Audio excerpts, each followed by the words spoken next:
खरात प्रकरणात मोठा twist, Shizuka नॉडीचे असंख्य फोन कॉल्स. नव्या एंट्रीने सगळ्यांनाच फुटला घाम. एका दाब्याने राज्यात मोठी खळबळ.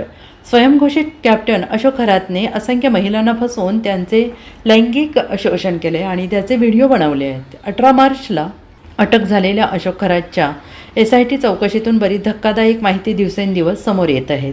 त्याने अख्खं राज्य हादरवलं आहे. तुरुंगाच्या गजाआड असलेल्या खरातने श्रद्धेचा गैरवापर करत अनेकांना फसवले, लुबाडले. महिलांना ऑफिसमध्ये बोलावून वर्षानुवर्ष त्यांचं लैंगिक शोषण केलं आहे आणि हा सगळा प्रकार त्याच्या ऑफिसच्या CCTVमध्ये कैद व्हायचा. त्याच्या अश्लील कृत्यांचा आणि काळ्या कारनाम्यांचा रोज पर्दाफाश होत असून त्याने दिलेली माहिती ऐकून पोलीसही चक्रावले आहेत आणि आज खरातने आता स्वतःबाबतच मोठी भविष्यवाणी केली आहे. सूत्रांनी दिलेल्या माहितीनुसार अशोक खरातने स्वतःचे भविष्य सांगताना माझं मरण इथेच आहे असं म्हटलं. पोलीस कोठडीत तो सुरक्षित नसल्याचा दावा आत्तापर्यंत अनेकांनी केला आहे, मात्र आता त्यालाही आपण इथून बाहेर पडू शकणार नाही असं वाटायला लागले असं खरातच्या बोलण्यातून दिसत आहे.